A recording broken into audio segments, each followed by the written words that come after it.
यार room number 37 कहाँ है? पूरा हॉस्टल घूम लिया, मिल ही नहीं रहा। क्या ढूंढ रहे हो? लगता है नए हो हॉस्टल में।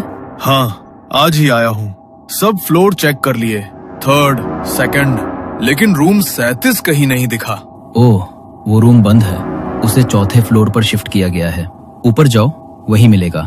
अच्छा, ठीक है, थैंक यू। वैसे एक बात बताऊं, तेरे रूममेट्स थोड़े टेढ़े हैं। रैगिंग से थोड़ा बचकर रहना। ओह, ओके।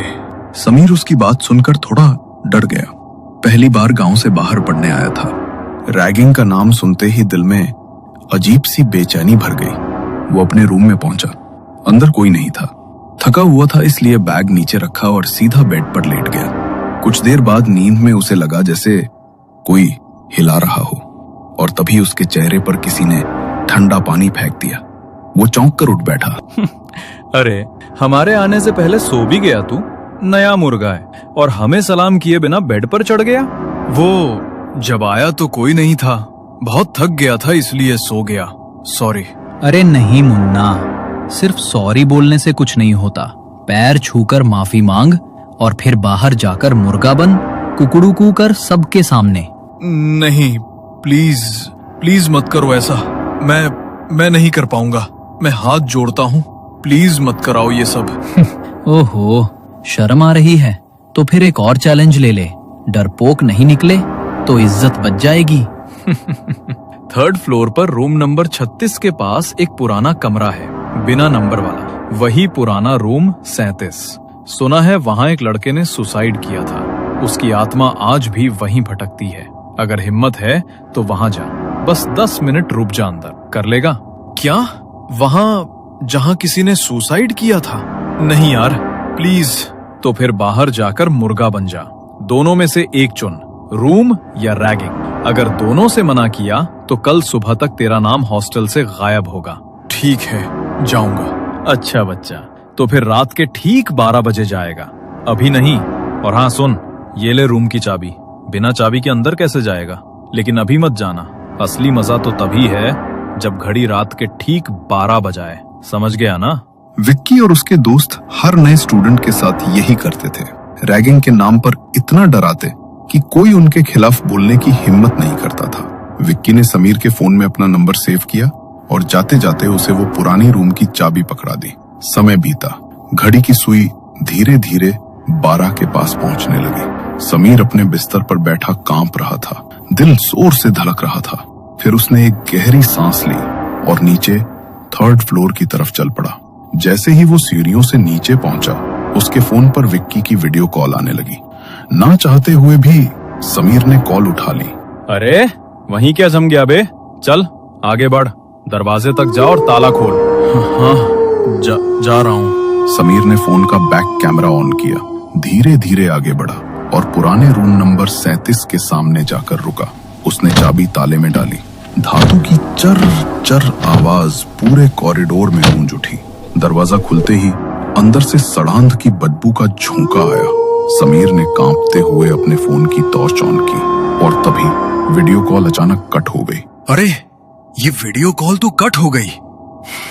दोबारा करता हूँ, वरना ये सब बोलेंगे कि मैंने जानबूझकर वीडियो कॉल कट की और सबके सामने रैगिंग करेंगे मेरी। समीर ने उन्हें दोबारा से वीडियो कॉल की, लेकिन कॉल लग ही नहीं रही थी। तभी उसे कमरे में किसी की हलचल महसूस हुई, जैसे कोई अपने दबे हुए कदम बढ़ाते हुए उसी के पास आ रहा हो। कौन है? कौन है यहाँ? समीर के इतना पूछते ही वहां पर होने वाली कदमों की वह हलचल अचानक शांत हो गई। समीर को भी लगा शायद वो उसका वहम है, मगर तभी कमरे की खिड़की अचानक खुली और तेज आवाज के साथ बजने लगी। अचानक किसी ने पीछे से समीर का पैर पकड़ा और समीर मुंह के बल जमीन पर गिर पड़ा। उसके माथे से खून बह रहा था। वो घबराता हुआ जल्दी से उठा और दरवाजे की तरफ भागने लगा, पर जैसे ही उसने दरवाजा खोलने की कोशिश की तो दरवाजा मानो जाम हो गया। तभी समीर को अपनी गर्दन पर किसी की गर्म सांसें महसूस हुई। उसके कंधे पर किसी ने अपना हाथ रखा। समीर घबराकर जोर से चिल्लाया और उसने जैसे ही पीछे मुड़कर देखा तो जतिन और राकेश उसके पीछे खड़े थे और उसकी वीडियो बनाते हुए जोर जोर से हंस रहे थे। तू तू तू एक नंबर का फट्टू चंद निकला। देख तो इतना बड़ा होकर भी कैसे डर रहा है। तेरी तो हमने वीडियो बना ली है और अब तेरी ये वीडियो पूरा कॉलेज देखेगा। नहीं, प्लीज प्लीज ऐसा मत करना। देख, ऐसा तो होगा। अब रूल तो सबके लिए एक जैसा ही है ना। रैगिंग तो सब स्टूडेंट्स की होती है। तेरी नहीं हुई तो पुराने वालों के साथ अन्याय हो जाएगा। एक काम कर, इसके कपड़े भी उतार, उसकी भी वीडियो बनाएंगे, फिर असली वीडियो पब्लिश होगी। नहीं, प्लीज नहीं।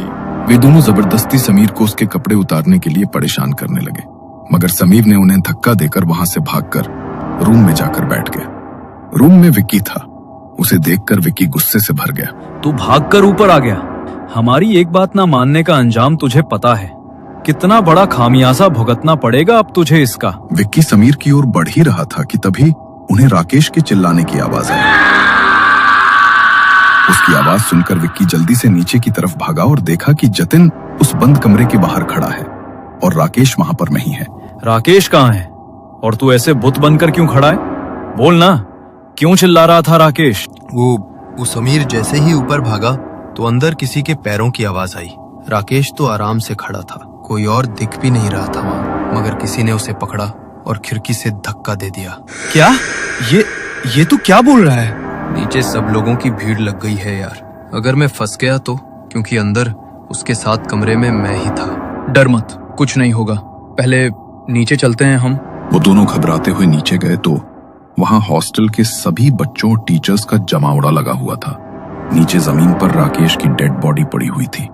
थोड़ी देर बाद पुलिस की टीम आई और उसकी बॉडी को वहां से उठाकर ले गई। पूछताछ के लिए उन्होंने स्टूडेंट्स से बात की और सीसीटीवी की फुटेज चेक की।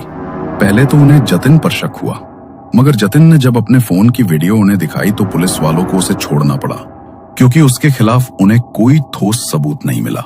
एक हफ्ता बीत गया। जतिन और विक्की राकेश की मौत के सदमे में थे। बहुत दिनों बाद आज उन्हें नींद आई थी, मगर जैसे ही घड़ी में रात के ठीक 12 बजे उनकी खिड़की पर एक दस्तक हुई। उस आवाज से जतिन की नींद टूट गई।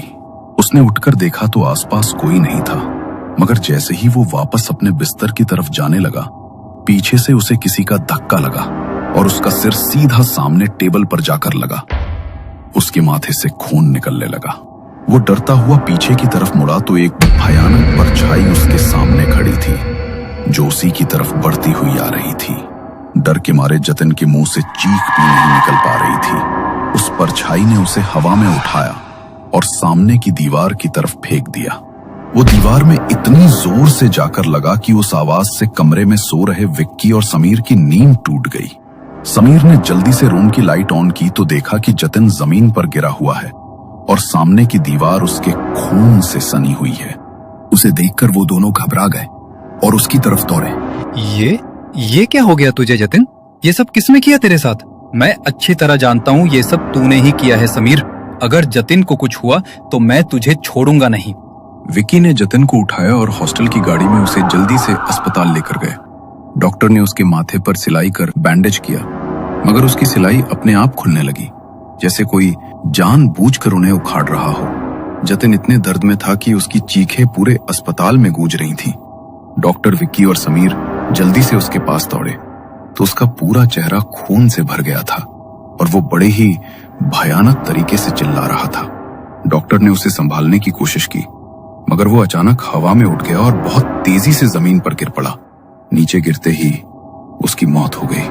किसी को भी अपनी आंखों पर यकीन नहीं हो रहा था कि जतिन के साथ ये सब कैसे हुआ। विक्की सदमे में था, क्योंकि पिछले एक हफ्ते में उसने रहस्यमय ढंग से अपने 2 दोस्तों को खो दिया था। कुछ दिन बाद वो हॉस्टल के अपने कमरे में बैठा था। तभी समीर कमरे में आया और अंदर आते ही विक्की उस पर झपटा। मुझे अच्छी तरह पता है ये सब तूने किया है। बोल ना साले, तूने ही किया है ना? तू यहाँ आया है तभी से ये सब हो रहा है। मेरे 2 दोस्त मारे गए, मैं तुझे छोड़ूंगा नहीं, मार डालूंगा मैं तुझे। विक्की ने दोनों हाथों से समीर की गर्दन दबानी शुरू कर दी, मगर समीर के चेहरे के भाव देखकर विक्की का दिल बैठ गया, क्योंकि समीर के चेहरे पर एक भयानक मुस्कान थी और उसकी आंखों से खून टपक रहा था। डर के मारे समीर की गर्दन से विक्की के हाथ की पकड़ छूट गई और वो अपने कदम पीछे हटाने लगा। अभी तो बस उन दोनों की ही जान गई है, लेकिन तेरा मरना तो अभी बाकी है। जब तक मैं तुझे नहीं मार लूंगा तब तक मेरा बदला पूरा नहीं होगा। बदला? कैसा बदला? तुम्हारा दिमाग तो खराब तो नहीं हो गया है समीर? तुम ये कैसी बातें कर रहे हो? किस बात का बदला लेना चाहते हो तुम मुझसे? बदला याद करो 11 सितंबर की रात तुमने क्या किया था? भूल गए हो? या मैं याद दिला दूं। समीर ने जैसे ही 11 सितंबर का नाम लिया तो विकी की आंखों के सामने मानो एक फ्लैशबैक चल पड़ा। तुम लोग प्लीज मुझे परेशान करना बंद कर दो, मेरी वो वीडियो डिलीट कर दो, वरना मैं इस खिड़की से कूद जाऊंगा। अरे तो कूद जाना, तेरे कूदने से हमें क्या मतलब? तू चाहे जी या मर, इससे हमें कोई लेना देना नहीं है। वीडियो तो डिलीट नहीं करेंगे, कूदना है तो कूद जा। नवीन खिड़की के पास खड़ा था। वो तीनों उसे डराने के लिए जबरदस्ती उसे पुश करने लगे, मगर मजाक में नवीन का पैर सच में फिसल गया और वो सीधा वहां से नीचे गिर गया। गिरते ही मौके पर उसकी मौत हो गई और वो तीनों वहां से भाग गए। नवीन का उसके बड़े भाई समीर के अलावा इस दुनिया में कोई नहीं था। जब उसके भाई को ये बात पता लगी तो वो बुरी तरह टूट गया। नवीन बहुत बार अपने भाई को उन तीनों के बारे में बताता था। समीर उसे वहां से वापस लाना ही चाहता था, मगर इससे पहले वो उसे वहां से लेकर आता, उससे पहले ही वो चल बसा। तू चिंता मत कर मेरे भाई, तेरा बदला तो मैं लेकर ही रहूंगा। मैं अच्छी तरह जानता हूँ उन तीनों ने ही तेरे साथ ये सब किया है, मैं उन्हें छोड़ूंगा नहीं। समीर ने अपने आंसू पोंछे और एक पुराने बुक स्टोर से वो किताब लेकर आया। उसने किताब का एक पन्ना खोला जिस पर घुल लिखा हुआ था और उसके भीतर घुल को जागृत करने के मंत्र और विधियां लिखी हुई थी। रात के ठीक 12 बजे समीर ने अपने कमरे के बीचों बीच एक सफेद घेरा बनाया और उसके चारों ओर मोमबत्तियां जलाकर रख दी। उस घेरे के अंदर बैठकर वो उन मंत्रों का उच्चारण करने लगा। कुछ देर बाद कमरे में जोर की हवा चलने लगी, मगर उस हवा से भी मोमबत्तियां नहीं बुझी, बल्कि उनकी लौ और तेज हो गई। उसी वक्त सामने एक भयानक परछाई प्रकट हुई। समीर ने अपनी हथेली पर चाकू रखा और एक चीरा लगाया। फिर उसने घेरे के बाहर अपने रक्त की कुछ बूंदें टपकाईं। जैसे ही वो बूंदें घेरे के बाहर गिरी, उसी पल समीर निढाल होकर जमीन पर गिर पड़ा। उसकी सांसें वहीं थम गई और उसके सामने खड़ी वो भयानक परछाई धीरे धीरे उसका रूप लेने लगी। विकी के सामने खड़ा समीर अब समीर में ही था, बल्कि वो उसी भयानक परछाई में बदल चुका था। समीर ने घुल को अपने भाई की मौत का बदला लेने के लिए जागृत किया था और जिस समय उसने उसे अपने रक्त की बूंद भेंट की, उसी समय घुल उसकी आत्मा को अपने साथ ले गया था और उसका रूप लेकर उन तीनों से उसके भाई की मौत का बदला लेने आया था। उसने फिर से समीर का रूप लिया और विक्की की गर्दन को एक झटके में मरोड़ दिया। विक्की जोर से चीखा और जमीन पर गिर पड़ा। राकेश और जतिन के बाद आज विक्की भी जा चुका था और घुल से किया हुआ समीर का सौदा भी अब पूरा हो गया था। घुल अब वापस उसी किताब के अंदर बंद हो चुका है और किसी और का बदला पूरा करने के लिए अब वो किसी का इंतजार कर रहा